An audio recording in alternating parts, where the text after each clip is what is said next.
नमस्कार दोस्तों, मैं रजित कुमार आप सभी का स्वागत करता हूं न्यूट्रिशंस पे। आज हम पढ़ेंगे पॉलिटिकल लेक्चर नंबर 4, जिसका टॉपिक आज का है फंडामेंटल राइट, मतलब मौलिक अधिकार। जी हां, आज हम पॉलिटी का लेक्चर 4 पढ़ेंगे, जिसका टॉपिक है फंडामेंटल राइट, जिसे हम कहते हैं हिंदी में मौलिक अधिकार। आप जानते हैं मौलिक अधिकार जो आपका चैप्टर है या कह दीजिए टॉपिक है, वो बहुत ही महत्वपूर्ण है पूरी पॉलिटी के अंदर। अगर आपने पॉलिटी का ये टॉपिक नहीं पढ़ा है तो आप समझ लीजिए पॉलिटी आपने बिल्कुल नहीं पढ़ी, क्योंकि आपके एग्जाम के पॉइंट ऑफ व्यू से देखा जाए तो फंडामेंटल राइट से सबसे ज़्यादा क्वेश्चंस पूछे जाते हैं आपसे। सबसे ज़्यादा क्वेश्चंस जो आपके आते हैं वो इसी टॉपिक से आते हैं। कौन से? फंडामेंटल राइट टॉपिक से आते हैं। इसलिए ये वीडियो आप बहुत ज़रूर देखें, साथ ही बहुत ज़्यादा ध्यान से भी देखें, और जो चीज़ समझ ना आए उसे दोबारा रिपीट करके देखें वीडियो को, क्योंकि ये टॉपिक अगर आपने मिस कर दिया तो आपने पॉलिटी का लगभग मान लीजिए 40% पार्ट मिस कर दिया। क्योंकि इस वीडियो में आपको मैं पूरी फंडामेंटल राइट्स पढ़ाऊंगा संविधान के अंदर जो हमें दिए गए हैं। ठीक है, तो आपने हमारे चैनल को अभी तक सब्सक्राइब करा है तो चैनल सब्सक्राइब करें, साथ ही बेल आइकन जरूर दबाएं, जिससे कि आपको हमारी वीडियो की नोटिफिकेशन मिलती रहे। और हमारे टेलीग्राम चैनल को भी ज्वाइन करें, यहाँ आपको सही वीडियो की नोटिफिकेशंस और पीडीएफ मिल जाएगी। आपको पीडीएफ भी हमारे टेलीग्राम चैनल पर मिल जाएगी ये वीडियो अपलोड होते ही। ठीक है, तो चलिए शुरू करते हैं आज के पहले टॉपिक से। तो आज का टॉपिक क्या है? फंडामेंटल राइट्स, अर्थात हिंदी में जिसे हम कहते हैं मौलिक अधिकार। जी हाँ, मौलिक अधिकार जो कि हम फंडामेंटल राइट्स कहते हैं इनको, वो आपका आता है पार्ट या कहते हैं भाग 3 के अंदर आता है। आप जानते हैं हमारे शेड्यूल इंडियन भारतीय संविधान में टोटल 22 भाग हैं। आप कहते हैं तो कहते हैं 25 कहते हैं, क्यों? क्योंकि 2 सब पार्ट ऐड किए गए हैं उसमें। तो टोटल 22 या कहते हैं 25 भाग हैं। 22 कह दिया 25 भाग हैं। उन 25 भागों में से ये तीसरा भाग है, मतलब सीरीज वाइज देखा जाए तो सीरीज के हिसाब से ये तीसरे नंबर पे आता है। क्या आता है? फंडामेंटल राइट्स आता है। इसमें जो आर्टिकल्स आते हैं, जो कहते हैं आपके अनुच्छेद आते हैं, वो आपके आर्टिकल 12 से लेकर आर्टिकल 35 तक आपके क्या है? सभी मौलिक अधिकार हैं। ठीक है, तो चलिए शुरू करते हैं। पहले आपको कुछ बेसिक जानकारी देते हैं इसके बारे में। क्या? किसके? फंडामेंटल राइट्स के बारे में जानकारी देते हैं, बेसिक्स। तो फंडामेंटल राइट्स हमने किससे अडॉप्ट किया, मतलब किससे हमने लिया फंडामेंटल राइट्स? तो हमने ये कॉन्सेप्ट जो फंडामेंटल राइट्स का, ये हमने यूएसए से लिया। किससे? यूएसए, मतलब यूनाइटेड स्टेट्स ऑफ अमेरिका से लिया हमने। यूएसए में फंडामेंटल राइट्स को बिल ऑफ राइट्स के नाम से कहते हैं। मतलब हमारे यहाँ क्या कहा जाता है? हमारे यहाँ फंडामेंटल राइट्स कहा जाता है। वहीं आप यूएसए की बात देखेंगे या यूएसए को देखें, वहाँ पे इसे बिल ऑफ राइट्स कहा जाता है। क्या कहा जाता है? बिल ऑफ राइट्स कहा जाता है। ठीक है, और इसी को भी हमारे यहाँ जो फंडामेंटल राइट्स हैं उनको कहा जाता है मैग्ना कार्टा ऑफ इंडिया, मतलब मैग्ना कार्टा ऑफ इंडिया कहा जाता है। किसको? आप हमारे जो फंडामेंटल राइट्स हैं उनको ही कहा जाता है मैग्ना कार्टा। ठीक है, अब आपके दिमाग में आ रहा होगा क्वेश्चन, ये मैग्ना कार्टा है क्या? है ना, क्वेश्चन आ रहा है दिमाग में।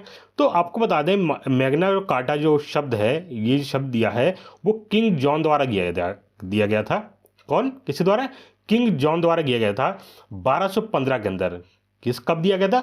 1215 के अंदर किंग जॉन द्वारा मैग्ना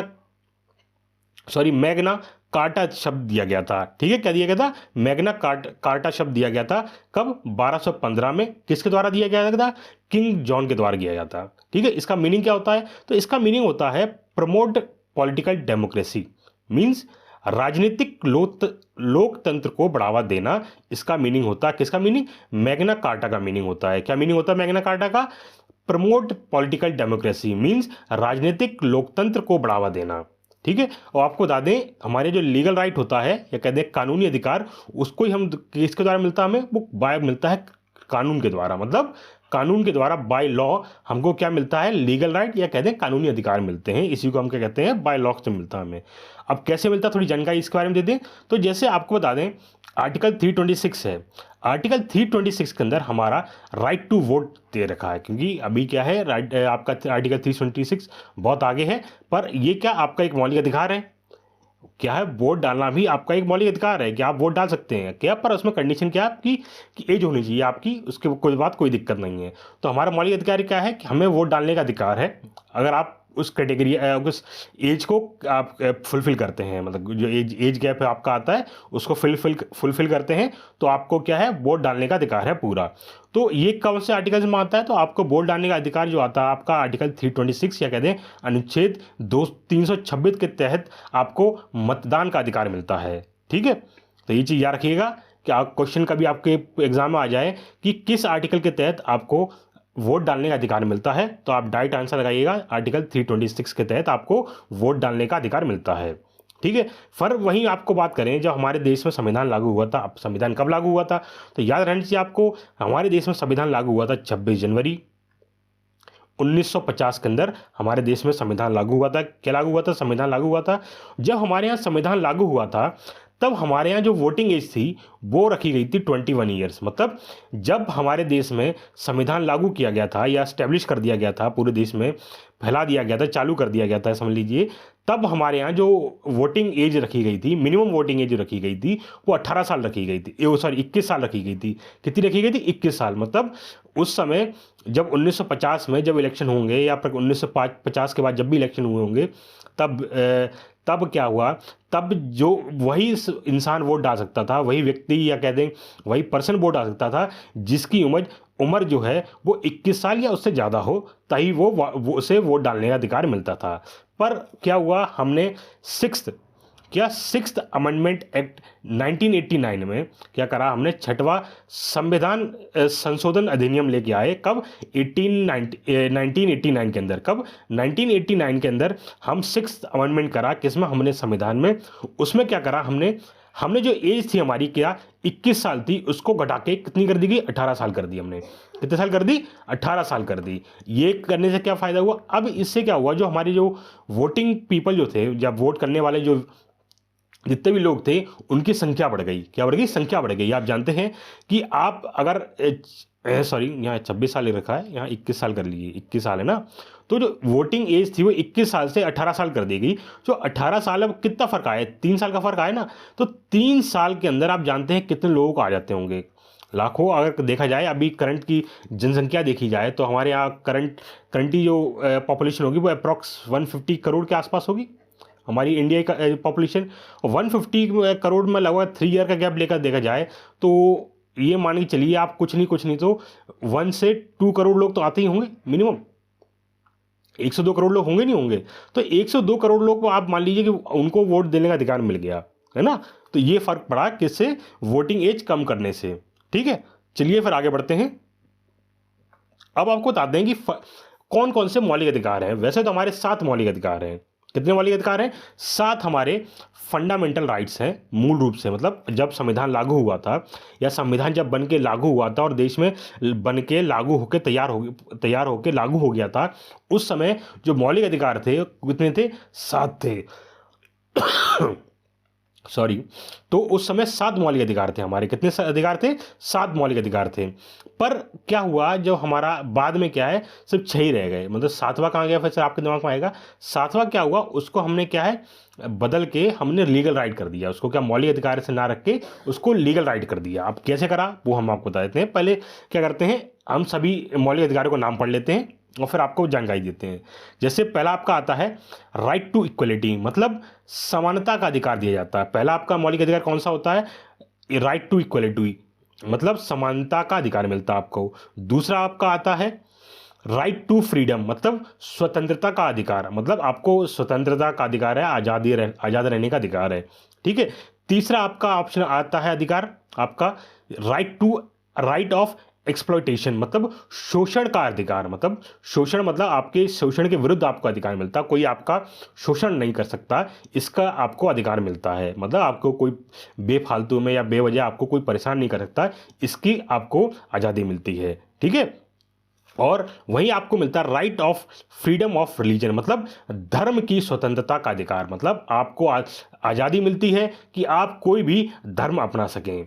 ठीक है, आप किसी भी धर्म को अपनाएं, ये आपको आपकी आज़ादी है, ये आपकी इच्छा है। ठीक है, इस यहाँ पे कोई पाबंदी नहीं है। ये अधिकार कौन देता है आपको? आर्टिकल हमारा जो फंडामेंटल राइट 4 है वो आपको अधिकार देता है धर्म के, मतलब आप कोई भी धर्म चूज़ करके उसकी पालन कर सकते हैं। ठीक है। वहीं आपका 5वां वो आपका अधिकार आता है कल्चरल एंड एजुकेशनल राइट्स, मतलब 5वां अधिकार कौन सा हो गया आपका? सांस्कृतिक और शैक्षिक अधिकार। मतलब आपको अपने कोई कल्चर हो, जैसे कोई भी कल्चर, जिस कल्चर से आप रहना चाहते हैं वो कल्चर, जो एजुकेशन आप जैसे रिलीजन एजुकेशन लेना चाहते हैं या आप कैसी भी एजुकेशन लेना चाहती हैं, उसका पूरा अधिकार आपको दिया जाता है। ठीक है, कौन से में? कल्चरल एंड एजुकेशनल राइट के तहत। ठीक है, फिर आपका छठा आता है, आपका कौन सा आता है छठा?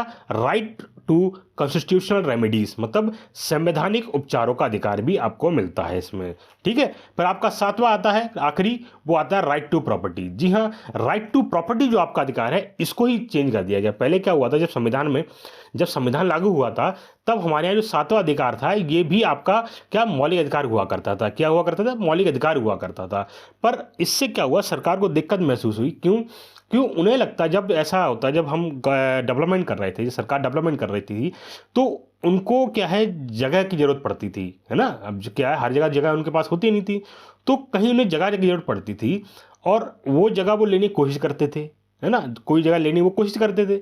अब वो जगह लेने की कोशिश करते थे, लोग क्या होते थे, कोर्ट पहुंच जाते थे। भाई वो कहते थे कि ये सरकार मुझसे ज़बरदस्ती जगह ले रही है। अब जैसे ही वो कोर्ट जाते थे, कोर्ट में कि भाई अब कोर्ट क्या है, बिना संविधान के बाहर तो फैसला कर नहीं सकता कोर्ट भी, तो संविधान के अंदर ही उससे ही फैसला करना होता है।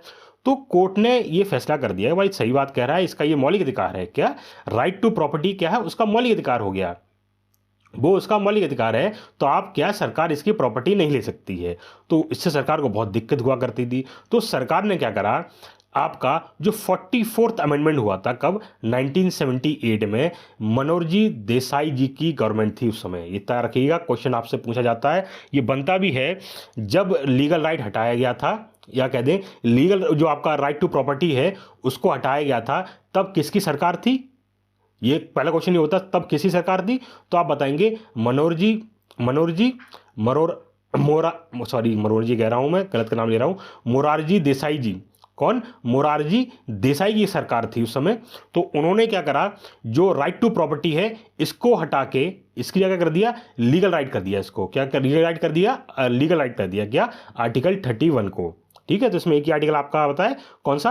31 आता है। तो उसको क्या कर दिया? लीगल राइट कर दिया। मतलब ये आपका एक तरह से कानूनी अधिकार हो गया, मौलिक अधिकार नहीं रहा अभी। अब क्या है, सरकार क्या चाहे आपकी प्रॉपर्टी ले सकती है, और प्रॉपर्टी लेने के बाद क्या है, आपको उसका मुआवजा दे देगी सरकार। ये नहीं कि सरकार आपसे कोई प्रॉपर्टी ले ली, आपको छोड़ दिया ऐसे ही, बोला नहीं मुझे अब सरकार कहे कि मुझे ज़मीन चाहिए, अब मैं इस पर सारा काम करूँगा, तो आपसे ज़मीन छीन लेगी। ऐसा नहीं कर सकती सरकार। सरकार आपसे ज़मीन लेगी तो उसका अच्छा मुआवजा आपको देती है। आप जानते भी हैं इस बात को। ठीक है, तो ये कब किया गया था? ये किया गया था 44th अमेंडमेंट एक्ट 1978 के तहत किया गया था, जब किसकी?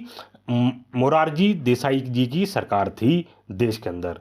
ठीक है, तब क्या है, आर्टिकल 31 में ये कर दिया गया था। क्या कर दिया गया था आर्टिकल 31 में? इसको राइट टू प्रॉपर्टी को हमने लीगल राइट कर दिया था। ठीक है, चलिए अब हम पढ़ते हैं पूरा डिटेल के बारे में। देखो ऐसा है, हमारे जो मेल मौलिक अधिकार होते हैं वो शुरू होते हैं आपके 14 से आपके अधिकार शुरू होते हैं और 35 तक जाते हैं आपके। ठीक है, 14 से शुरू होते हैं, 35 तक जाते हैं आपके। ठीक है, पर ये दो जो हैं आपको थोड़े थोड़े इनके क्या है, डेफिनेशन दे रखी है, अलग थोड़ा हटके है संविधान से, पर जरूरी है, उसी में आते हैं आपके फंडामेंटल राइट्स पे। जैसे आर्टिकल 12 हो गया, कहते हैं अनुच्छेद 12 हो गया, ये आपकी डेफिनेशन देता है स्टेट की। मतलब एक स्टेट मतलब राज्य की परिभाषा देता है। ये क्या देता है? राज्य की परिभाषा देता है। कैसे? कोई भी राज्य, जैसे यूनियन गवर्नमेंट हो गया, स्टेट गवर्नमेंट हो गई, लोकल गवर्नमेंट हो गई, या अदर बॉडीज, ये सभी इसी के अंदर की परिभाषा देता है ये। ठीक है, जैसे यहाँ दे रखा है क्या, राज्य की परिभाषा देता है। कैसे?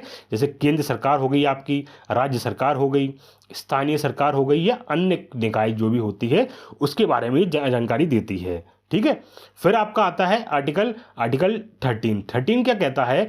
जो आर्टिकल 13 है वो कहता है जो लॉ है, जो मतलब लॉ मतलब कानून जो है, वो आपका नल मतलब जुडिशियल रिव्यू के अंदर आता है। साथ ही क्या है, ये फंडामेंटल राइट है। क्या है इसका? ये फंडामेंटल मौलिक अधिकार है। ये चीज़ आपका कहता है, लॉ बताता है। तो ये क्या करा, इसने कहा कि आर्टिकल 13 में कहा गया है। तो आप इस चीज़ को ना देखें तो इतना कोई इशू नहीं है। ठीक है, क्या है आर्टिकल 12 तब भी एक के लिए याद रखिए, पर आर्टिकल 13 ना करें, क्वेश्चन नहीं आता उससे, तो उससे कोई दिक्कत नहीं है आपको। तो आर्टिकल 13 नहीं इतना फोकस करें, तब भी कोई दिक्कत नहीं आएगी। पर जब इसके आगे हम बढ़ेंगे, जब हम क्या है, जब आप पढ़ेंगे पहला हम पहला मौलिक अधिकार पढ़ेंगे, वो कौन सा पहला मौलिक अधिकार आपका है? वो आपका है राइट टू इक्वलिटी। मतलब समानता का अधिकार। समानता का अधिकार क्या है? ये आपका पहला मौलिक अधिकार है। ठीक है, इसमें कौन कौन से आर्टिकल आते हैं? इसमें आर्टिकल आपके आते हैं आर्टिकल 14 से लेकर आर्टिकल 18 तक आते हैं। मतलब कौन से अनुच्छेद आते हैं आपके? अनुच्छेद 14 से लेकर अनुच्छेद 18 तक आपके आते हैं किसमें? राइट टू इक्वलिटी, मतलब समानता का अधिकार। मतलब इसका कहने का मतलब हुआ हमारे देश में रहने वाले जितने भी नागरिक हैं उन सभी को समानता का अधिकार मिलता है। मतलब उन सभी को एक समान अधिकार मिलते हैं। ऐसा नहीं होता कि किसी को ज़्यादा अधिकार दिए जाए या किसी को कम अधिकार दिए जाए। ठीक है, तो चलिए शुरू करते हैं। तो आपका पहला आपका आता है आर्टिकल 14। ठीक है, क्या? अनुच्छेद 14 आता है। इसके तहत आपको क्या आता है? आपको मिलती है equality before law and equal protection of law. मतलब कहने का मतलब क्या हो गया? कानून के समक्ष समानता, मतलब कानून के सामने सभी लोग क्या बराबर होंगे, कोई छोटा बड़ा नहीं होगा। साथ ही कानूनों की समान सुरक्षा, मतलब आपके जो लॉ होंगे या आपके जो कानून बनाए गए होंगे उन सभी की जो सुरक्षा आपको सबके तौर पे सबको बराबर मिलेगी। मतलब जो आपको, जैसे आपको कोई प्रोटेक्शन लॉ दे रखा है, जैसे कि आपको कोई क्या नाम है घर से नहीं निकाल सकता बिना कोई ऑब्जेक्शन के, तो वो क्या सभी के लागू होता है। आपको भी दिया जाता है, बड़े से बड़ा आदमी होगा उसको भी दिया जाएगा, छोटे से छोटा आदमी होगा उसको भी अधिकार मिलता है। ठीक है, equality before law taken by Britain, मतलब क्या है? कानून के समक्ष समानता ब्रिटेन द्वारा अपनाई गई है। जैसे हमने कहाँ से लिया था ये इक्वलिटी बिफोर लॉ, तो ये इक्वलिटी बिफोर लॉ हमने कहाँ से लिया? ये हमने ब्रिटेन से लिया था। ठीक है, किससे लिया हमने? ब्रिटेन से लिया। क्या लिया हमने? इक्वलिटी बिफोर लॉ, मतलब कानून के समक्ष समानता जो है वो हमने किससे ली? ब्रिटेन से ली।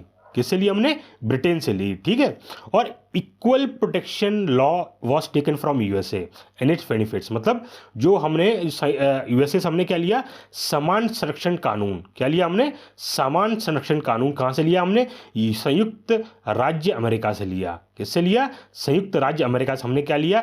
इक्वल प्रोटेक्शन लॉ लिया। ठीक है, और इसके लाभ भी, मतलब इसमें जो आपके बेनिफिट्स आते हैं या आपको जो प्रोटेक्शन लॉ जो क्या नाम आपका संरक्षण के तहत जितने भी आपको फायदे मिलते हैं या बेनिफिट्स होते हैं इनके, ये सभी आपको इसमें मिलते हैं। ठीक है, और ये आपको बता दें रूल ऑफ लॉ जो है ये किसने द्वारा दिया गया था? तो ये रूल ऑफ लॉ दिया गया था एवी डाइसी द्वारा। किसके द्वारा दिया गया? एवी डाइसी द्वारा दिया गया था। क्या? रूल ऑफ लॉ दिया गया था। ठीक है, क्या मतलब हो गया हिंदी में? कानून का शासन। तो कानून का शासन किसने कहा ये शब्द? तो कानून का शासन ये शब्द कहा था एवी डाइसी द्वारा। किसने कहा था? एवी डाइसी द्वारा कहा गया था ये शब्द। याद रखिएगा क्योंकि ये इंपॉर्टेंट पॉइंट्स हैं। ये मैं आपको वही पॉइंट पढ़ाऊंगा जो आपके एग्जाम पॉइंट ऑफ व्यू से बहुत ही इंपॉर्टेंट होंगे, उससे हटकर नहीं पढ़ाऊंगा। या आप मेरी बात पर भरोसा रखिए क्योंकि ये पॉइंट छोटे छोटे पॉइंट हैं पर बहुत ही महत्वपूर्ण पॉइंट्स हैं ये आपके। ठीक है, क्वेश्चन आ जाते हैं, क्वेश्चन सीधे कभी क्वेश्चन आ चुका है, प्रीवियस ईयर में आया है क्वेश्चन, ये आया है कि इक्वलिटी बिफोर लॉ हमने किससे लिया है।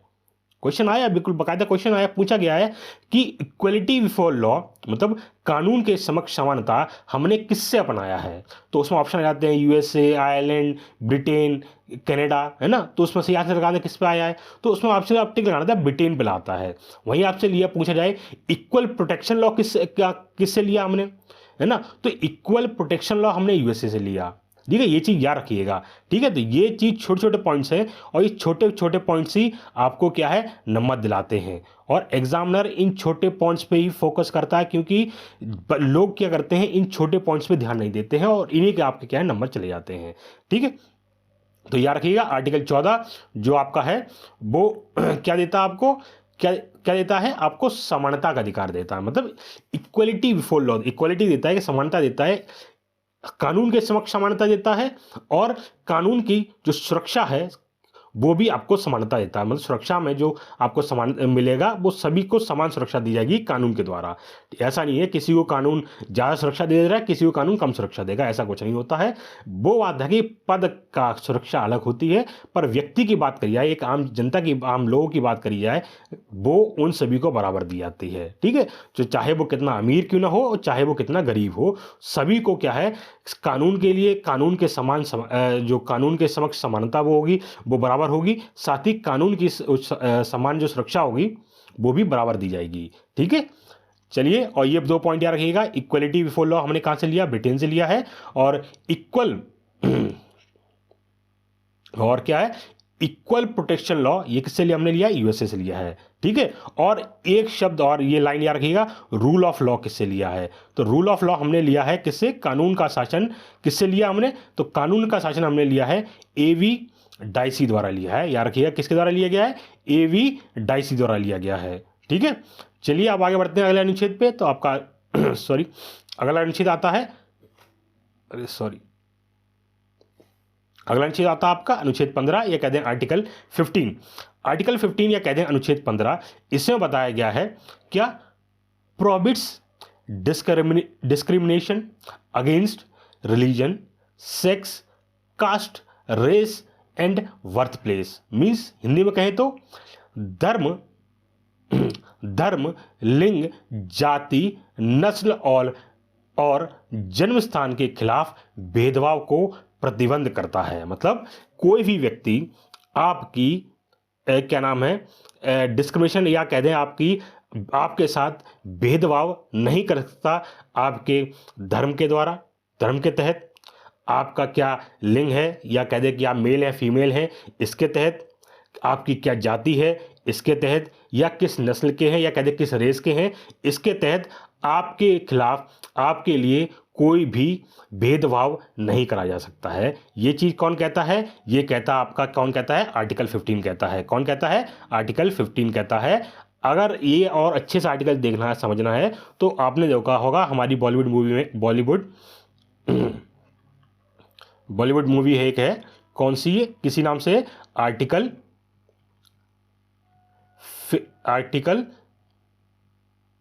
अरे यार ये क्या कर दिया मैंने, आर्टिकल 15 ही क्या है, मूवी का नाम है, आप वो देख सकते हैं। वो भी इसी पे बेस्ड एक मूवी है, ठीक है। किस पे बेस्ड है, और क्या आपकी इसी आर्टिकल 15 में बेस्ड पूरी मूवी है। उससे आपको और अच्छी जानकारी मिल जाएगी, एक बार जरूर देखें।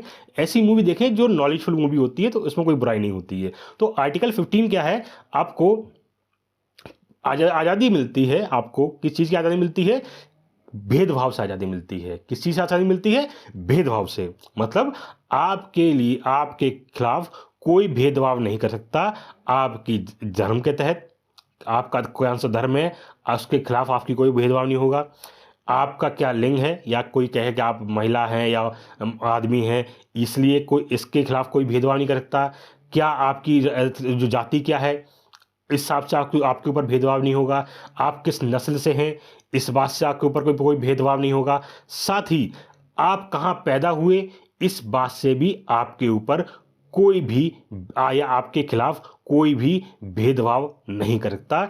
इस चीज़ की आज़ादी देता है हमें आर्टिकल 15। कौन देता है, आर्टिकल 15 हमें इस चीज़ की आज़ादी देता है, ठीक है। और आपको बता दें, जो रिजर्वेशंस होते हैं, provides reservation in education and special provision. मतलब ऐसा जरूर हो सकता है कि हम शिक्षा में आरक्षण या विशेष प्रावधान प्रदान करता है। मतलब कुछ जगह हम क्या है उनको छोड़ देते हैं। जैसे क्या है, एजुकेशन में हम रिजर्वेशन देते हैं ना, ये तो यहाँ पे तो जाहिर सी बात है कि आपका क्या नाम है, डिस्क्रिमिनेशन हो जाता है। जैसे हम कह देते हैं ST SC का कोटा अलग होता है, ST का अलग होता है, SC का अलग होता है, OBC का अलग होता है, जनरल का अलग होता है। इन सभी का अपना अलग कोटा होता है ना। तो ये कह देंगे आप, तो इस हिसाब से कहेंगे सर अभी भेदभाव हो गया। तो ये भेदभाव नहीं है, ये क्या है, हमने जो एक इसलिए करा गया था, क्यों हम आरक्षण क्यों लाए। आरक्षण लाने का मेन तात्पर्य ये था कि जो हमारे निचला वर्ग जो हमारा है उसको उठाया जाए, उसको क्या है ऊपर लाया जाए। इसलिए हम क्या है, हमने लोगों ने लाया, क्या लाया हम लोगों ने, कि हम आरक्षण लेके आए। तो इसमें थोड़ा प्रावधान कर दिया हमने, क्या है, संविधान में हमने प्रावधान कर दिया, थोड़ा सा शब्दों को चेंज कर दिया। हमने ये बोला कि देखो वैसे तो कोई आपके खिलाफ क्या नाम है भेदभाव नहीं करेगा आपके रिलीजन, सेक्स, कास्ट और रेस और बर्थ प्लेस पे, परंतु एजुकेशन के लिए, एजुकेशन सेक्टर में प्लस कुछ विशेष प्रोविजंस में, कुछ विशेष प्रावधानों के तहत ऐसा कर सकते हैं जो ज़रूरत है। जहाँ पे ऐसा नहीं कि कहीं भी, जहाँ पे विशेषता, बहुत ही ज़्यादा विशेष आवश्यकता पड़ गई हो, वहाँ पे किया जा सकता है। एक जैसा इसमें एग्जांपल दे दिया, शिक्षा में आरक्षण, जैसे हम एजुकेशन में आरक्षण देते हैं वैसे नौकरी में आरक्षण भी देते हैं। इन कुछ को छोड़ के आपके खिलाफ कोई भी भेदभाव नहीं किया जाएगा, ठीक है। चलिए आगे बढ़ते हैं। अब बढ़ते हैं अपने अगले आर्टिकल नंबर कौन सा, आर्टिकल 16 पे बढ़ते हैं। आर्टिकल 16 या कह दें अनुच्छेद अनुच्छेद 16। अनुच्छेद 16 आपको प्रोवाइड करता है क्या? Provides equal opportunities in matter of public employment, means सार्वजनिक रोजगार के मामलों में समान अवसर प्रदान करता है। क्या करता है? आपको समान अवसर प्रदान करता है। क्यों? जैसे कोई भी आपको आपकी अपॉइंटमेंट है, जैसे कोई जॉब हुई, उसमें आपको क्या है? इक्वल अपॉर्चुनिटी मिलती है। कोई भी पब्लिक मैटर होगा, सरकारी काम होगा, आप जॉब्स को छोड़ दें, गवर्नमेंट जॉब को छोड़ दें, उसमें क्या रिजर्वेशन अलाउ होते हैं। आप जानते हैं गवर्नमेंट जॉब्स में क्या है, जैसे आप तैयारी भी कर रहे हैं उसकी, उसमें रिजर्वेशन होते हैं। आप जानते हैं ओबीसी कोटा होता है, एससी को कोटा होता है, एसटी को कोटा होता है, अब तो ईडब्ल्यूएस कोटा होता है ना। तो इस प्रकार के क्या होते हैं, कोटे होते हैं, उनको छोड़ दें, वैसे ही कुछ को छोड़ दें तो क्या है, आपको क्या है, इक्वल दिया जाएगा, समानता का अधिकार दिया जाएगा, आपको समान अपॉर्चुनिटी दी जाएगी कोई भी पब्लिक एम्प्लॉयमेंट में। बस क्या है, आप उस क्राइटेरिया को फुलफिल करने चाहिए, वरना आपको सबको बराबर मिलती है। ठीक है, ये अधिकार कौन देता है? ये अधिकार देता है आपको आर्टिकल 16 या अनुच्छेद 16 आपको ये अधिकार देता है। ठीक है, क्या देता है, एक बार दोबारा समझा देता हूं आपको। आर्टिकल 16 क्या देता है? Provide equal opportunities in matter of public employment, मतलब सार्वजनिक रोजगार के मामले में समान अवसर प्रदान करता है। क्या प्रदान करता है? समान अवसर प्रदान करता है। कोई भी सार्वजनिक रोजगार होगा वहाँ पे समान अवसर दिया जाएगा सबको बराबर से, यह नहीं किसी को कम किसी को ज़्यादा, ऐसा नहीं दिया जाएगा। ठीक है, ये महिलाओं में कोई भेदभाव नहीं किया जाएगा, महिला आदमियों के तहत कोई भेदभाव नहीं किया जाएगा इसमें। ठीक है, ये बात अलग है कि जॉब में रिजर्वेशन दिए जाते हैं, गवर्नमेंट जॉब में जो होती है वो रिजर्वेशन दिए जाते हैं, वो अलग, उसका एक अलग मैटर है, वो उस पर आप ध्यान नहीं देंगे तो अच्छा रहेगा, उसको छोड़ेंगे, उसको छोड़ के बाकी कोई आपके क्या है, किसी में कोई भेदभाव नहीं होगा। ठीक है, तो इसलिए यहाँ पे नोट मैंने लिख दिया है यहाँ पे कि अलाउ रिजर्वेशन इन जॉब्स, मतलब नौकरियों में आरक्षण की अनुमति दे अलाउ दी होती है, देते हैं। ठीक है, यहाँ देते कर दें, देते हैं। ठीक है, तो अजय क्या है, आपकी है सरकारी नौकरियों में आरक्षण होता है ना, आरक्षण देते हैं, उसमें आरक्षण देते हैं ना। ठीक है, चलिए फिर अब हम अगले आर्टिकल बढ़ते हैं। अगला आर्टिकल कौन सा आपका आता है? अब इसमें क्या है, थोड़े से जानकारी ले लें। जैसा है आपका आर्टिकल 16 है, इसमें थोड़े चेंजेस किए गए हैं, तो धीरे धीरे उसके बाद थोड़ी जानकारी ले लें। जैसे क्या है आपका कालेलकर कमीशन बैठा था। क्या? कालेलकर आयोग बैठा, कब बैठा ये बैठा था 1953 में। कब बैठा था? 1953 में इसको बनाया गया था। इसके जो हेड थे, या उसके कहते संचालन थे, या इसके जो हेड थे, उस पूरे कमीशन के जो हेड थे, उनका नाम था काका कालेलकर। क्या नाम था? काका कालेलकर नाम था इनका। ठीक है, काका कालेलकर नाम था इनका। और ये क्या है, पहली फर्स्ट बैकवर्ड क्लास कमीशन थी आपकी। क्या थी? प्रथम पिछड़ा वर्ग आयोग कहा जाता है इसको। ठीक है, ये पहला आपका बैकवर्ड क्लास कमीशन बना हुआ था, भारत का बना था। ठीक है, और इसी को हम कहते हैं, क्या कहते हैं, इसी को हम क्या कहते हैं, इसी को हम कहते हैं सीईबीसी, मतलब socially and educationally backward classes. ठीक है, इसी को हम कहते हैं सीईबीसी कहते हैं, सोशली एजुकेशनली बैकवर्ड क्लासेस कहते हैं, या हिंदी में कहें सामाजिक और शैक्षिक रूप से पिछड़ा वर्ग। ठीक है, तो इसी में बैकवर्ड क्लासेस बनी थी, और इसी के तहत हमने क्या, रिजर्वेशन धीरे धीरे अलाउ करे गए थे। फिर आपका एक और कमीशन बैठा था, कौन सा? मंडल कमीशन बैठा था। इसे क्या कहते हैं? मंडल आयोग भी कहते हैं हिंदी में। और ये बैठा था, इसके हेड कौन थे, अध्यक्ष कौन थे? तो वो थे बीपी मंडल। कौन थे? बीपी मंडल। बीपी मंडल जी इसके हेड थे, और इसे फाउंड किया गया था 1979 में। कब फाउंड किया गया था? 1979 में इसे फाउंड किया गया। और उस समय सरकार किसके कौन सी सरकार द्वारा फाउंड किया गया था इसे? तो किसे? मोरारजी देसाई जी की सरकार थी उस समय, उनके द्वारा क्या है, मंडल कमीशन को फाउंड किया गया था। किसको फाउंड किया गया था? मंडल कमीशन को फाउंड किया गया था। किसके द्वारा किया गया था? तो मोरारजी देसाई की सरकार द्वारा फाउंड किया गया था। कब किया गया था? 1979 में किया गया था। ठीक है, और ये क्या थी? ये सेकंड आपकी बैकवर्ड क्लासेस कमीशन थी।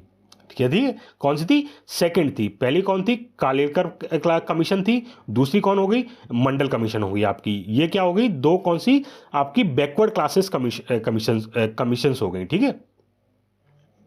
वहीं वो आपको बता दें, जो मंडल कमीशन है इसने क्या है 1980 में अपनी रिपोर्ट सबमिट की, और इसमें इन्होंने क्या बोला, इन्होंने कहा कि 27% या कह दें 27% रिजर्वेशन मिलना चाहिए, किसको, ओबीसी को मिलना चाहिए। किसको मिलना चाहिए, ओबीसी को। मतलब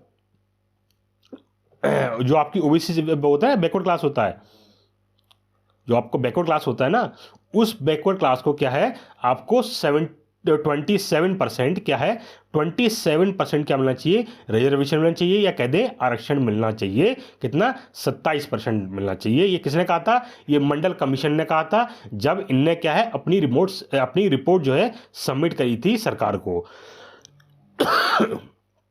तो यहीं पे इसी में केस हुआ था, कौन सा, इंदिरा साहनी केस वर्सेस मंडल केस 1992 में हुआ था ये, ठीक है। तो 1980 में रिपोर्ट लेके आए थे ये अपनी, इनने क्या 1980 में अपनी रिपोर्ट सबमिट करी, हाँ ठीक है। और फिर क्या है, इंदिरा सानी केस वर्सेस मंडल केस 1992 में हुआ था। ये किसी के ऊपर हुआ था, किसके ऊपर हुआ था, ये आपका आरक्षण के ऊपर ही हुआ था, ठीक है। तो ये याद रखिएगा, ठीक है, ये चीज़ याद रखिएगा आप। तो ये एक क्वेश्चन आपका जरूर बनता, पूछा जाता है कि ये आपका क्वेश्चन जो आता है वो क्वेश्चन ऐसा पूछ जाएगा कि इंदिरा साहनी केस वर्सेस मंडल केस कब हुआ था, ये केस कब हुआ था ये दोनों। तो आप उसमें सही आंसर इसमें ऑप्शन दिए होंगे 1991, 1992, 1993, 1994। अब बताइए कौन सा ऑप्शन सही है। तो उसमें आप लगा के आएंगे 1992। कब हुआ था, 1992 में हुआ था ये केस, ठीक है। ये चीज़ याद रखिएगा, ये छोटे छोटे पॉइंट्स हैं वो मैंने यहाँ आपको नोट करके इसीलिए रखे हैं, क्योंकि आपको याद रहें, और उनको हाईलाइट मैंने इसलिए कर दिया है कि आप इसको ध्यान रखें और पढ़ें इसको ध्यान से एक बार, ठीक है। आप वीडियो तो देख ही रहे हैं, नहीं समझ आता है इसको दोबारा रिपीट करें, रिपीट करके दोबारा देखें, इसको दोबारा सुने पूरा और फिर देखें। और नहीं हो रहा है तो हम पीडीएफ आपको मिल ही जाएगी, पीडीएफ में आपको प्रोवाइड कर ही दूंगा, आप टेलीग्राम चैनल से वो पीडीएफ डाउनलोड कर लीजिएगा, और उससे क्या दोबारा से रिवाइज खुद से भी पढ़ सकते हैं, ठीक है।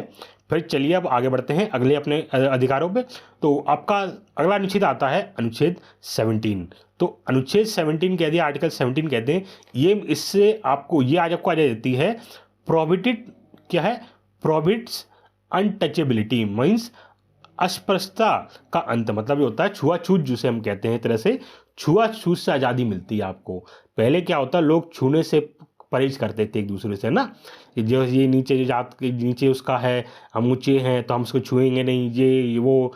तो ये क्या है, हमने जब अपने देश संविधान लागू करा, इस चीज़ को हमने साफ कह दिया, बोला ऐसा कुछ नहीं होगा हमारे देश के अंदर, कोई छुआछूत हमारे देश के अंदर नहीं माना जाएगा। हमारे देश में सभी नागरिक एक समान है, कोई छोटा नहीं, कोई बड़ा नहीं, ठीक है। किसी को हम बड़ा नहीं बनाते, किसी को हम छोटा नहीं कहेंगे, सब क्या है एक समान होंगे। ये हमने कब, किससे, कौन से आर्टिकल के तहत कहा, हमने आर्टिकल 17 के तहत कहा कि हमारे देश में कोई छुआछूत नहीं होगा। हमने अपने देश में क्या है, छुआछूत को क्या प्रोहिबिट कर दिया, अंत कर दिया उसका, ये नहीं हो सकता। हमारे देश में क्या है, कोई छोटा बड़ा नहीं होता, सब बराबर, एक सबको क्या है एक समान रखा गया हमारे देश में, ठीक है। वहीं पर अगले आर्टिकल आपका आता है आर्टिकल 18 या कहते हैं अनुच्छेद 18।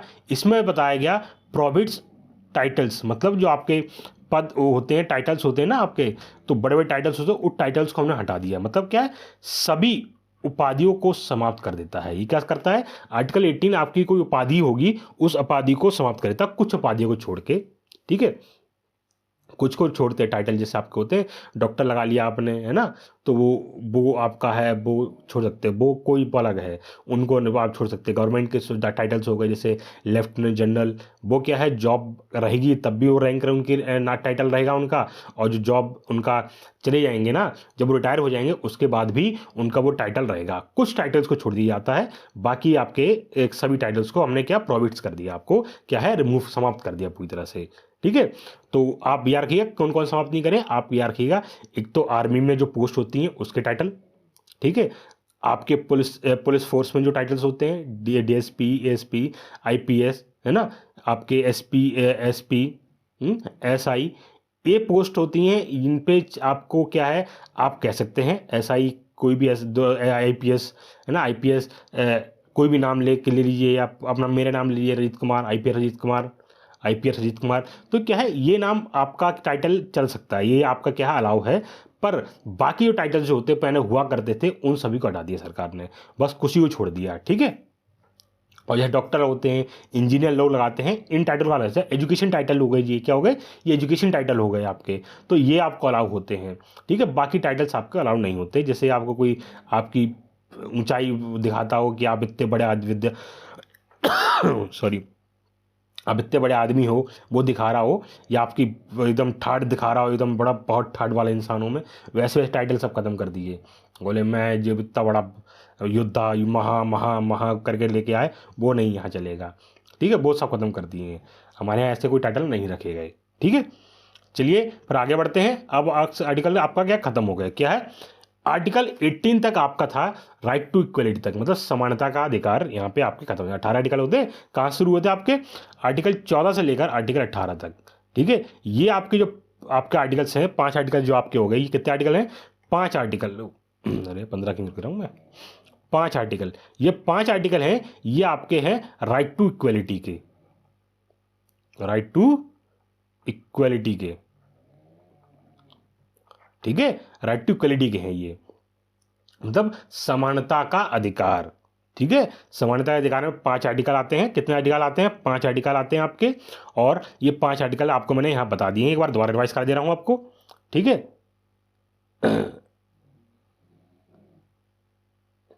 तो ये दोबारा याद करा देना कौन कौन सा पहला आपका है, आपका है right to equality before law, ठीक है, पहला कौन सा हो गया, इक्वलिटी बिफोर लॉ। दूसरा कौन सा हो गया, prohibits discrimination against religion, sex, caste ratio. तीसरा कौन सा आपका आ गया, provide equal opportunities in public employment. चौथा कौन सा आपका आएगा, चौथा आपका आएगा प्रोहिबिट्स टचेबिलिटी, मतलब छुआछूत खत्म करना। और पांचवा आपका कौन सा हो गया, प्रोहिबिट टाइटल, मतलब आपके जो उपाधियां हैं उनको समाप्त कर देता है। ये कौन से टोटल 5 आर्टिकल्स आर्टिकल हो गए किसमें, राइट टू इक्वलिटी के तहत, ठीक है। चलिए आगे बढ़ते हैं।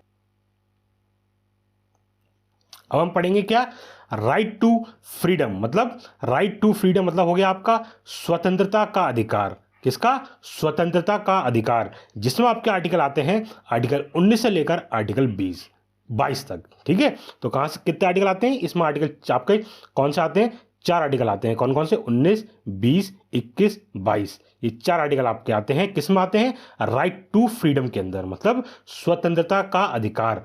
ये क्या है, इसमें स्वतंत्रता का अधिकार मिलता है आपको, ठीक है। कौन देता है आपको, संविधान देता है, संविधान आपको क्या है, स्वतंत्रता का अधिकार देता है, ठीक है। इसमें आपके 4 आर्टिकल आते हैं, कौन कौन से, आर्टिकल 19, आर्टिकल 20, आर्टिकल 21, आर्टिकल 22, ठीक है। ये 4 आर्टिकल आते हैं आपके, ठीक है, आर्टिकल 19 से लेकर 22 तक।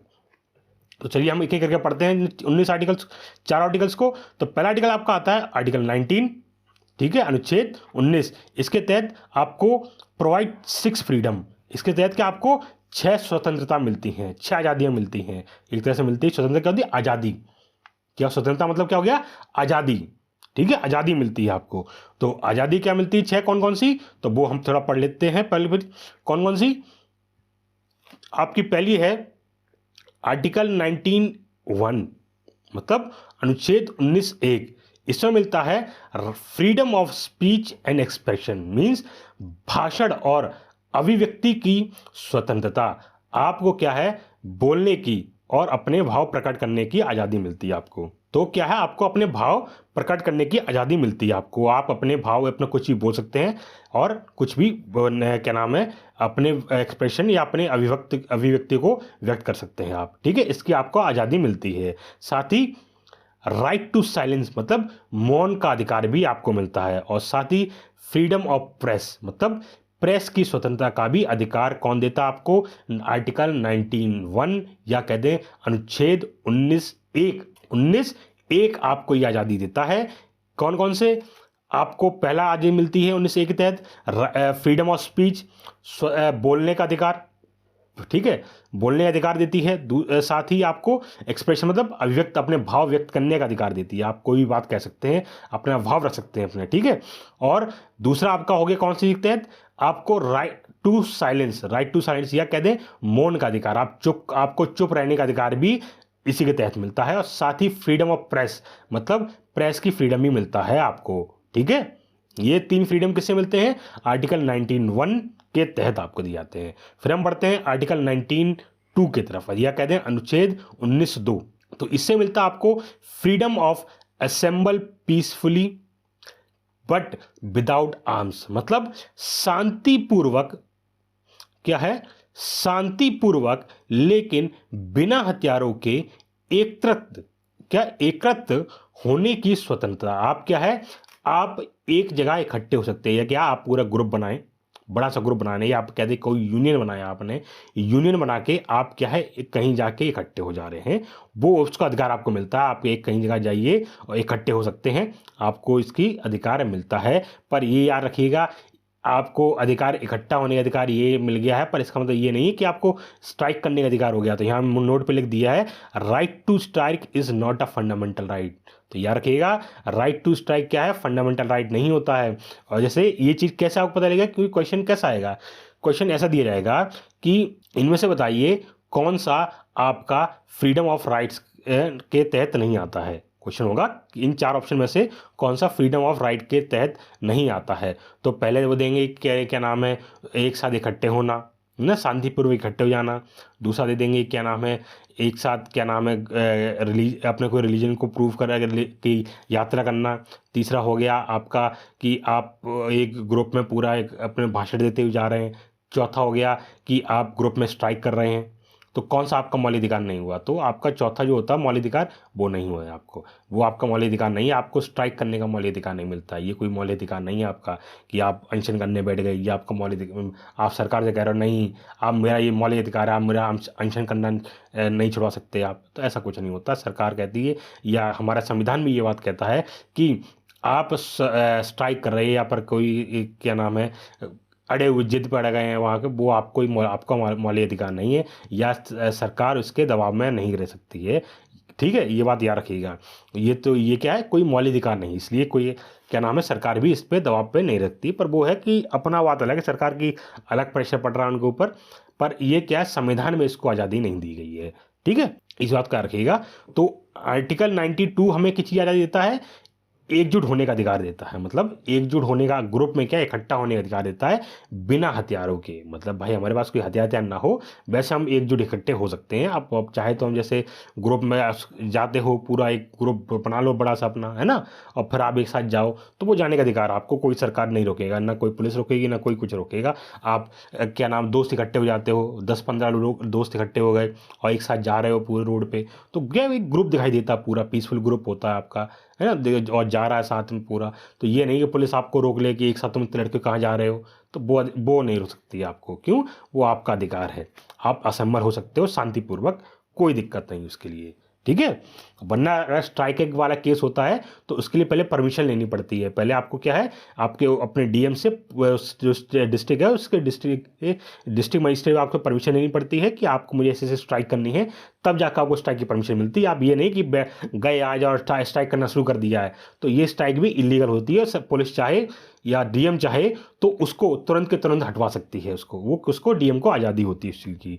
ठीक है, तो चलिए आगे बढ़ते हैं। अब किस पे आते हैं, अब आते हैं आर्टिकल 19(3) के तहत। अब आर्टिकल 19(3) के तहत क्या आज़ादी मिलती है? इसके तहत आज़ादी मिलती है right to form union, association, organisation और कॉरपोरेटिव सोसाइटी।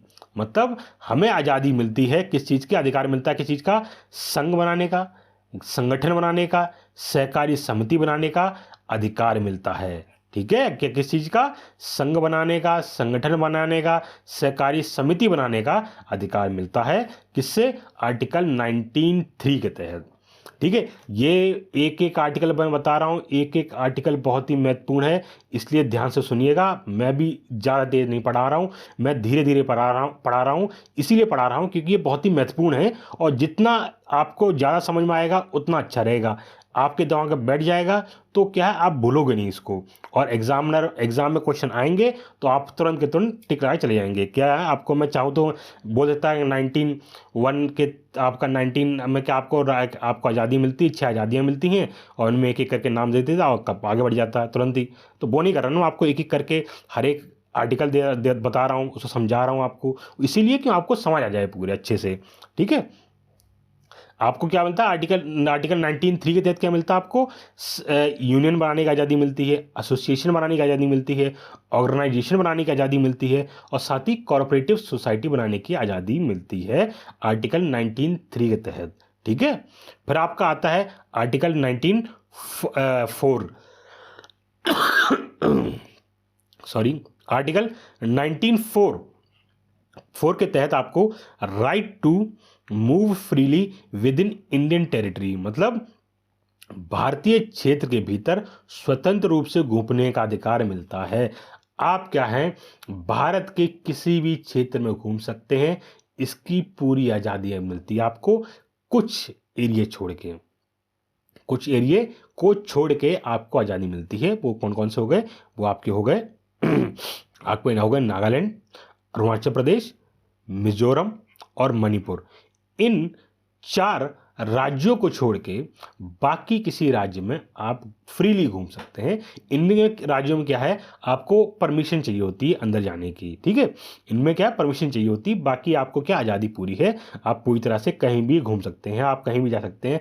मैं यूपी का रहने वाला हूँ, तो मैं यूपी से बिहार, उत्तराखंड, केरल, गुजरात कहीं भी जा सकता हूँ, मुझको आज़ादी है, कोई मुझे रोकेगा नहीं कि मैं यूपी से आया हूँ तुम गुजरात में कैसे आ गया, महाराष्ट्र में कैसे आ गया, तो मुझे कोई रोक दे, ऐसा कुछ नहीं हो सकता। ठीक है, वो हमको आज़ादी मिलता है। ये आज़ादी हमें कौन देता है, संविधान देता है, और संविधान का कौन सा आर्टिकल देता है, तो वो आज़ादी देता है हमें आर्टिकल 19(4), मतलब कौन सा, आर्टिकल 19(4) मुझे ये इस चीज़ की आज़ादी देता है। ठीक है, चलिए आगे बढ़ते हैं। अब बढ़ते हैं आर्टिकल 19(5) के तहत अनुच्छेद 19(5). तो अनुच्छेद 19(5) के तहत हमें आज़ादी मिलती है, या कह दें अधिकार मिलता है, आज़ादी नहीं कहेंगे, अधिकार मिलता है किसका, right to reside and settle within Indian territory, मतलब क्या हो गया, भारतीय क्षेत्र के भीतर रहने और बसने का अधिकार हमको मिलता है। मतलब मुझे, और मैं अपनी बात करूं, मैं एग्जांपल लेके बात कर रहा हूं, मैं एक एग्जांपल के तौर पर मैं बात करूं कि मुझे आज़ादी है कि मैं वो भारत के अंदर, भारत देश के अंदर मैं किसी भी राज्य में जगह लेकर घर लेकर रह सकता हूँ और अपना घर बसा सकता हूँ, इस चीज़ की आज़ादी मिलती है मुझे। ठीक है, यही आपको क्या है, मुझे ये चीज़ की आज़ादी कौन दे रहा है, ये संविधान का आर्टिकल, आपका आर्टिकल 19(5) जो है वो मुझे इस चीज़ की आज़ादी दे रहा है कि मैं भारत के किसी भी क्षेत्र में जाके अपना या किसी भी क्षेत्र में रहकर मैं अपना घर बसा सकूं। ठीक है, अपना घर वहाँ घर बनाऊं या वहाँ रहने लगूं और यहीं पे क्या अपना घर बसा लूं, इस चीज़ की मुझे आज़ादी मिलती है, और ये आज़ादी मुझे देता है आर्टिकल 19(5), मुझे इस चीज़ की आज़ादी देता है। ठीक है, समझ आ गया इस चीज़ का, आर्टिकल 19(5) हमें क्या आज़ादी देता है, तो ये आज़ादी देता है हमको। ठीक है, फिर आपका लास्ट हो गया, इसमें आता है आर्टिकल 19(6). तो अनुच्छेद 19(6) हमें आज़ादी, फ्रीडम देता है। फ्रीडम किसी देता है, freedom to practice any profession और to carry any occupation trade, मतलब हमको आज़ादी मिलती है, किसकी, स्वतंत्रता मिलती है किस चीज़ की, किसी भी पेशे का अभ्यास करने या कोई व्यवसाय व्यापार करने की स्वतंत्रता मिलती है। हमको कोई भी व्यापार, जॉब या कह दे कार्य करने की आज़ादी मिलती है। अब ये रहे, ये याद रखिएगा, कोई भी आज़ादी मिल गई इसका मतलब ये नहीं हो गया कि आपको क्या नाम है इलीगल बिजनेस करने लगे, उस चीज़ की आज़ादी नहीं होती। आप कह रहे हैं कि ये तो आज मुझे क्या नाम, कोई लोग शुरू कर दे दारू वारू धंधे होते हैं ना, लेकर के धंधे होते हैं, वो शुरू कर दें लोग इलीगल, है ना, कह दे वो आप लोग का ऊपर वो कह दें आगे कि मुझे अच्छा संविधान ने आज़ादी दी कि मैं कोई प्रोफेशन अपना सकता हूँ, तो ऐसा नहीं है। कुछ जो होता है लीगल, जो होते हैं लीगल प्रोफेशन जो होते हैं, उन्हीं को आज़ादी मिलती है। ये नहीं कि आप इलीगल प्रोफेशन अपनाने लगे हो, इलीगल को नहीं, सिर्फ लीगल प्रोफेशन कोई भी हो उसकी आज़ादी आपको है, जो चाहे जो इच्छा आपकी हो वो अपना सकते हैं। इसकी आज़ादी कौन दे रहा है, आर्टिकल 19(6) आपको इस चीज़ की आज़ादी दे रहा है, कोई आपको इसमें रोक नहीं सकता। ठीक है, चलिए अब यहाँ पे खत्म हो गए आपके आर्टिकल 19 खत्म हो गया। आपको 6 फ्रीडम बताई थी मैंने आपको, ये 6 की 6 फ्रीडम यहाँ पे खत्म हो गई। ठीक है, अब बढ़ते हैं आर्टिकल 20 की तरफ। तो आर्टिकल 20 जो है, या कहते हैं अनुच्छेद 20 है, वो हमें क्या प्रोवाइड करता है? Gives protection to convict three provisions, मतलब दोषी को 3 प्रावधान से सुरक्षा देता है।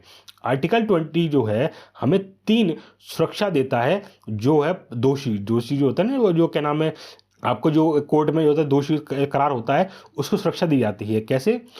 No one can be convicted for an act that was not an offence at the time of its commission, मतलब किसी को भी ऐसे कार्य के लिए दोषी नहीं ठहराया जा सकता जो उसके किए जाने के समय अपराध नहीं था। ठीक है, इसका मतलब ये हो गया, कोई भी जैसे कोई व्यक्ति है, मान लीजिए कि एग्जाम्पल के तौर पे मान लिया दूध में आपको, तो कोई व्यक्ति आपका बैठा है, उसने क्या नाम है, किसी जानवर को मारा। ठीक है, किसी जानवर को मार दिया, और उस समय ऐसा कोई कानून नहीं था कि आप उस जानवर को मार नहीं सकते। पर क्या है, बाद में कानून बन गया, और फिर आप कहें कि इसने उस वर्ष पिछले टाइम क्या है, इस व्यक्ति ने इस जानवर को मारा था, वो इस आज के खिलाफ वो क्या है, इलीगल है, तो इसलिए उसको सजा दी जाए। पर वो ऐसा नहीं होगा, उसने क्या है, उसको सजा तभी मिलेगी जब ये कानून बनेगा, उसके बाद की बात करेंगे। कानून जब बन गया उससे पहले की बात नहीं करी जाएगी। कानून बनने के बाद जो भी कार्य किया जाएंगे उसके हिसाब से काम किया जाएगा, उससे पहले के नहीं।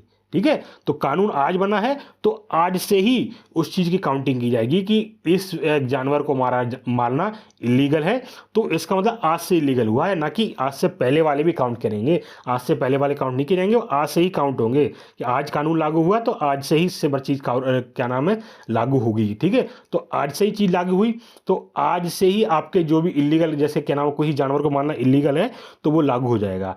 जैसे अब किसी व्यक्ति ने मार दिया, किसी व्यक्ति ने जैसे काला हिरन मारा हो गया, ब्लैक डक जिसे हम कहते हैं, उसको मारना इलीगल है, तो आप आज क्या है, अभी मारना इलीगल है, तो क्या है, उसे अभी कोई मारेगा तो जेल हो जाएगी तुरंत उसको, है ना, उसको सजा हो जाएगी।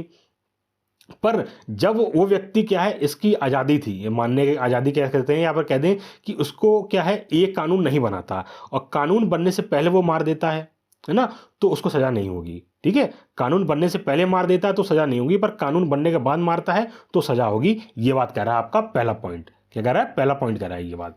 ठीक है, फिर दूसरा पॉइंट आता है आपका, no person shall be prosecuted and punished for the same offence more than once, मतलब किसी भी व्यक्ति को एक ही अपराध के लिए एक से अधिक बार अभियोजन और दंडित नहीं किया जाता। मतलब किसी व्यक्ति को एक से ज़्यादा बार एक ही क्राइम के लिए पनिशमेंट नहीं दी जा सकती है। ये बात क्या कहता है? ये कहता है पॉइंट नंबर 2 कहता है हमारा कि कोई भी व्यक्ति या अपराधी है, उस अपराधी को एक अपराध के लिए एक ही सजा दी जाएगी।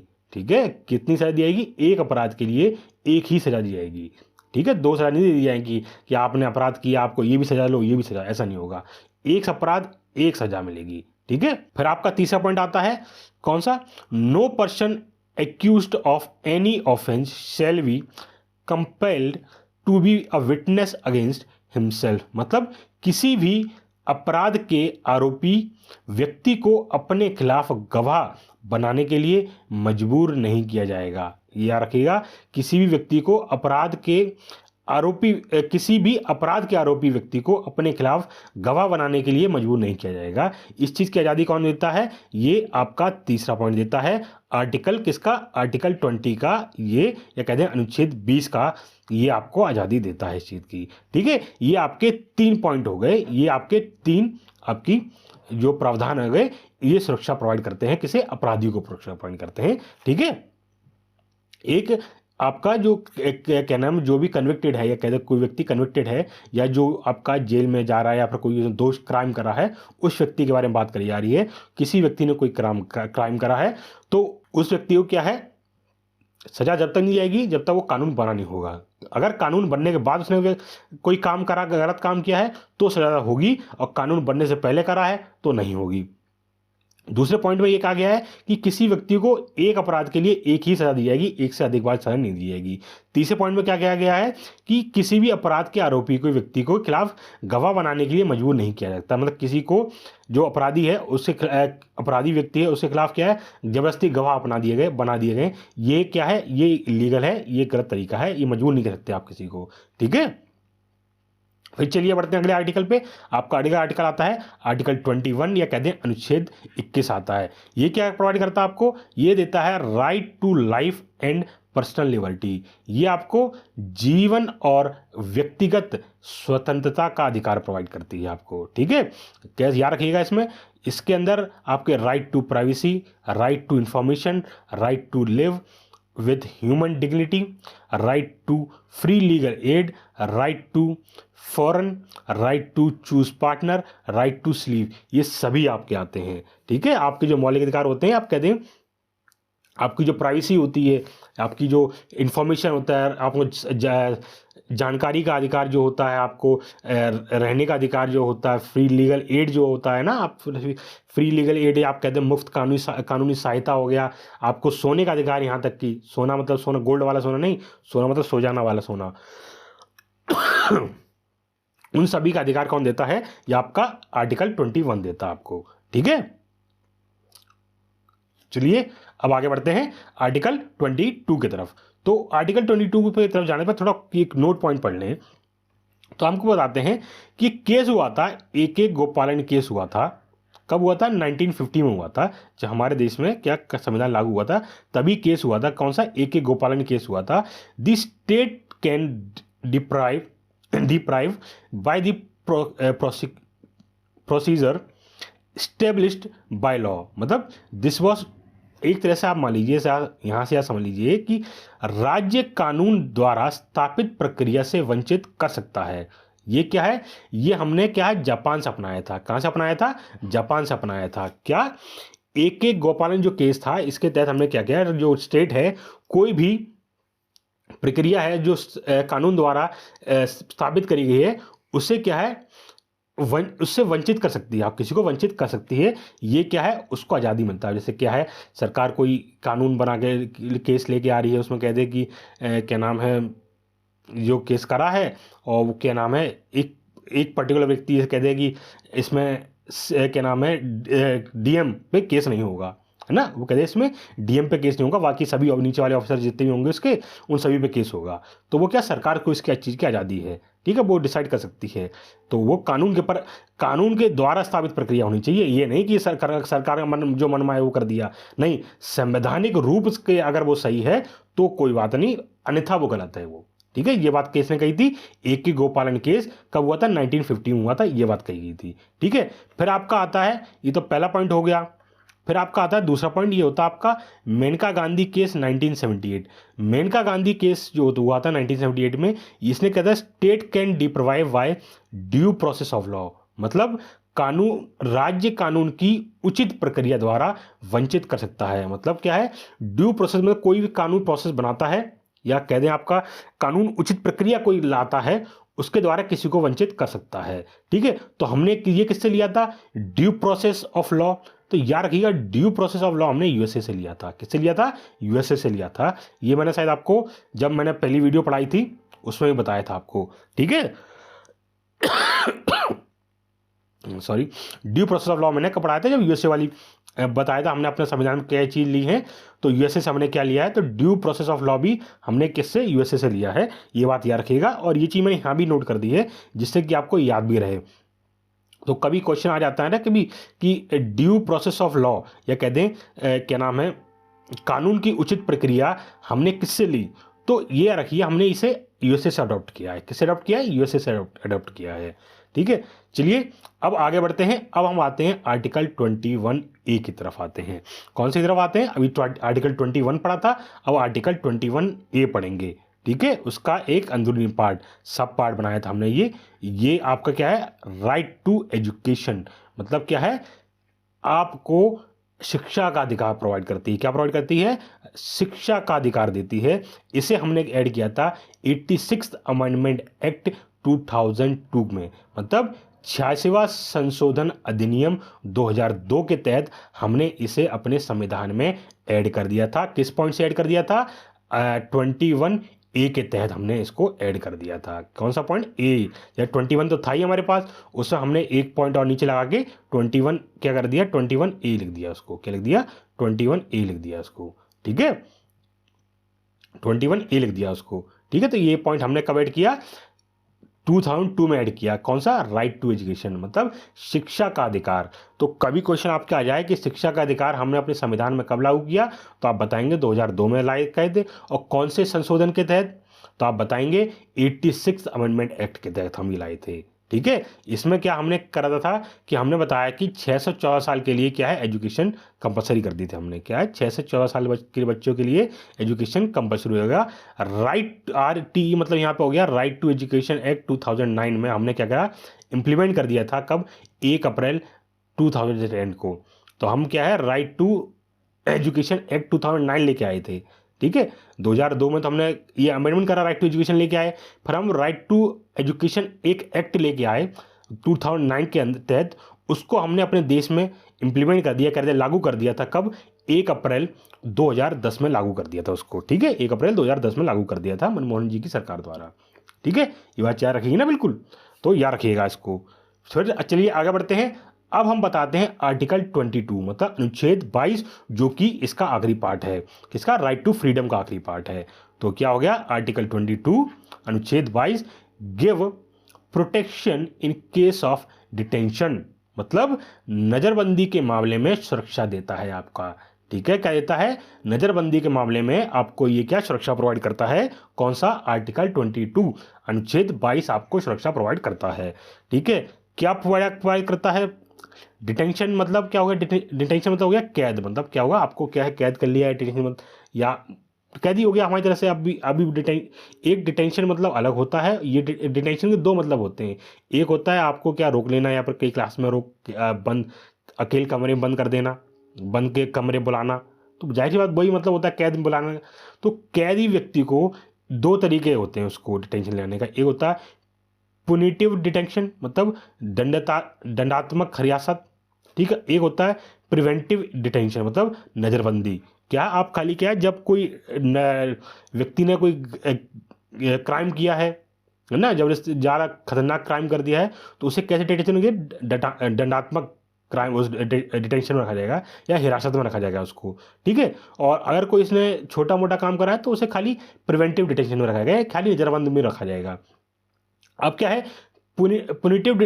पुनिटिव डिटेंशन जो है ये दो प्रकार की होती है। कौन कौन सी? आफ्टर ट्रायल मतलब परीक्षण के बाद, या फॉर इंट्रोगेशन या पूछताछ के लिए। तो क्या दंडात्मक हिरासत जो है दो ही तरीके से मिलती है आपको। कब? या तो ट्रायल के बाद दी जाएगी या इंट्रोगेशन के लिए दी जाएगी। ठीक है, किसके टाइम? इंट्रोगेशन जो है सरकार कभी आती है तो पुलिस कहते हैं हमको इसकी हिरासत चाहिए, न्यायिक हिरासत चाहिए, है ना, और हमें आप दीजिए 15 दिन की रिहाइश चाहिए, 20 दिन का इंट्रोगेशन टाइम दीजिए, है ना, पूछताछ के लिए समय चाहिए हमें। या फिर किसी को बुला लेती है पुलिस, क्या लेके जाती है, किसी को उठा के ले जाती है पूछताछ करने के लिए। पूछताछ करती नहीं करती पुलिस, तो उसके लिए जाया जा सकता है। फिर आता है आपका प्रिवेंटिव डिटेंशन या कह दें नज़रबंदी। ठीक है, अरे नज़रबंदी, तो ये भी दो प्रकार होती है। ये होता है बिफोर ट्रायल, एक होता है बिफोर ट्रायल मतलब परीक्षण से पहले, जब आपका ट्रायल जो पेश किया उससे पहले आपको बंद किया जाता है। साथ ही विदाउट इंटरोगेशन में बिना पूछताछ के भी आपको रखा जा सकता है। ये क्या है? नज़रबंद रखा जा रहा है। या प्रिवेंटिव मतलब पुलिस देख दाख करे कि पहले तैयारी शांति से कह दे, या कह दे कि पहले से योजना बना लेती है कि दिक्कत ना हो हमें, है ना। प्रिवेंटिव पहले से ही अपनी तैयारी कर लेती है कि दिक्कत ना हो आगे चल के, इसलिए पहले ही उसको व्यक्ति को नज़रबंद कर लेते हैं वो लोग। इसको हम कहते हैं प्रिवेंटिव डिटेक्शन कहते हैं। ठीक है, तो ये चीज़ याद रखिएगा आपको। ये दो पॉइंट है, ये छोटे छोटे पॉइंट्स हैं, इन सभी के बारे में याद रखिएगा आपको। चलिए अब यहाँ पे आप खत्म हो गया राइट टू फ्रीडम। चलिए आज के लिए बस इतना ही रखते हैं। अगर आपको वीडियो अच्छी लगी हो तो वीडियो को लाइक करें, चैनल सब्सक्राइब करें, साथ ही हमारी वीडियो को शेयर जरूर करें, जिससे कि ये बाकी लोगों के पास ही पहुँच सके। आप जानते हो मैं आपके लिए बहुत ज़्यादा मेहनत कर रहा हूँ, ये वीडियो बहुत लंबी होगी। आप जानते हो फंडामेंटल राइट्स बहुत ही इंपॉर्टेंट टॉपिक है, इसलिए मैंने ये बहुत लंबी वीडियो बनाई है। तो आप जरूर देखें और बाकी लोगों को शेयर भी जरूर करें और वीडियो को लाइक जरूर करें, जिससे कि हमारा क्या हौसला बढ़ा रहे ऐसे ही। जय हिंद।